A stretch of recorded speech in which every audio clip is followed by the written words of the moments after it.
বন্ধুরা, স্বামী বিবেকানন্দের অনুপ্রেরণামূলক গল্প ও বাণী যদি আপনার ভালো লাগে, তবে এখনই আমাদের আত্মজাগরণ চ্যানেলটি সাবস্ক্রাইব করুন এবং পাশে থাকা বেল আইকন টিপে দিন।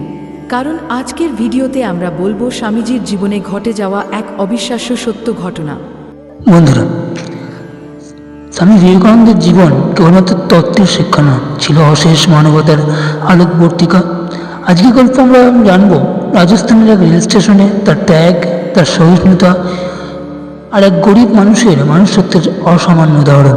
স্বাগত আত্মজাগরণ চ্যানেলে, যেখানে আমরা শুনি স্বামীজির বাণী ও জীবনের অনুপ্রেরণাদায়ক কাহিনী। রাজস্থানের একটা ছোট্ট রেল স্টেশনে দিন কাটাচ্ছেন স্বামী বিবেকানন্দ।